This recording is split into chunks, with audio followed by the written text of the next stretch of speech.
بسم اللہ الرحمن الرحیم۔ السلام علیکم۔ آپ نے یہ بات تو زندگی میں کبھی نہ کبھی سن ہی رکھی ہوگی کہ معزز صارف، آپ کا موجودہ بیلنس یہ کال ملانے کے لیے ناکافی ہے۔ یہ تو آپ سب ہی جانتے ہیں کہ اس میں لفظ بیلنس سے مراد رقم ہے، لیکن آپ اس پر تھوڑا غور کریں تو آپ کو معلوم ہوگا کہ زندگی میں اور بھی کئی ایسے بیلنس موجود ہیں جو اس موبائل بیلنس سے کئی زیادہ اہم ہیں، اور اس اہم چیز سے میری مراد بیلنس لائف ہے، جو کہ ہمارے لیے ہر چیز سے زیادہ اہم ہے۔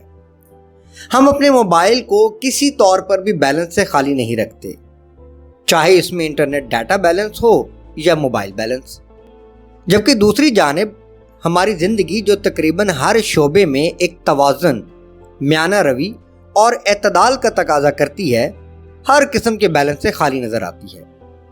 انسانی زندگی دو چیزوں کا مرکب ہے، ایک روح اور دوسرا جسم۔ گویا انسان جسمانی اور روحانی دو پہلوؤں کا مجموعہ ہے۔ دونوں کے تقاضے جدا ہیں۔ جسم کو مضبوط توانا بنانے اور روح کو ترقی دینے کے لیے اس کی ضرورتیں مختلف ہیں۔ دونوں کے درمیان توازن کا رہنا بے حد ضروری ہے، ورنہ ہم مر جائیں گے یا مریض ہو جائیں گے اور ایک صحت مند زندگی حاصل نہیں کر سکیں گے۔ یہ سوال اپنی جگہ بہت اہم ہے کہ آخر اس متوازن زندگی کی اتنی اہمیت کیوں ہے؟ سب سے پہلے تو ہم یہ سمجھ لیں کہ میانہ روی یا اعتدال پسندی یا توازن زندگی گزارنے کا بہترین اصول کیا ہے۔ آج اگر لوگوں کی زندگی کو دیکھیں تو ان کی عبادات، معاشرت، معاشیات، ذہنی افکار اور معاملات، غرض ہر چیز میں انتہا پسندی اور شدت پسندانہ سوچ کے ڈیرے ہیں، جو کہ ہر شعبہ زندگی میں ہماری ناکامی کی سب سے اہم وجہ ہے۔ دین اسلام کے ہر پہلو سے ہمیں اپنی زندگی میں توازن قائم رکھنے کا درس ملتا ہے۔ آپ صلی اللہ علیہ وآلہ وسلم نے پوری امت کو میانہ روی کا درس دیا ہے۔ رسول اللہ صلی اللہ علیہ وآلہ وسلم نے فرمایا، تم سے کسی شخص کو اس کا عمل نجات نہیں دلا سکے گا۔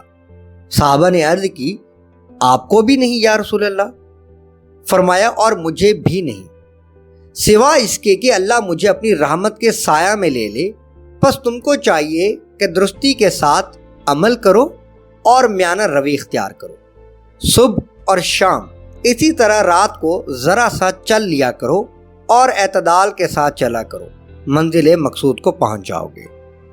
اسی طرح ہماری معاشرت بھی میانہ روی پر قائم ہو۔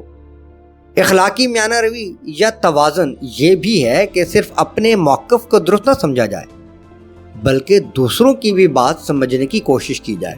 اپنے لباس میں، خوراک میں، معاملات میں، خیالات میں، جذبات و احساسات میں توازن اپنائیں۔ آج کے حالات و واقعات پر نظر دوڑائیں تو معاشی اعتدال پسندی اور توازن کی اہمیت بہت زیادہ بڑھ جاتی ہے۔ آج کل لوگ زیادہ سے زیادہ آرام کو پسند کرتے ہیں، اپنی آمدن کو بڑھانے میں حلال اور حرام کی تمیز بھی کھو بیٹھتے ہیں، جس سے کئی ذہنی اور اخلاقی اور جسمانی بیماریوں کا شکار ہو جاتے ہیں۔ جبکہ اللہ کے نیک بندوں کی یہ صفت ہے کہ وہ ہمیشہ اعتدال پر قائم رہتے ہیں۔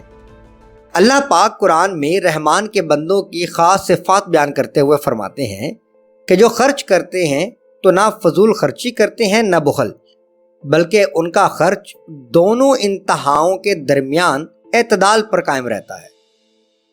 ہمیں بھی چاہیے کہ ہم زندگی کے ہر معاملے میں اعتدال پسندی اور توازن کو اپنائیں اور اپنی جسمانی اور روحانی طبیعتوں کے بیلنس کو بحال رکھنے کے لیے اپنی کوششیں جاری رکھیں، جس سے ہم اللہ کے ہاں بھی سرخرو ہوں گے۔ یہ تحریر ہے فرحان اسلم کی۔ شکریہ۔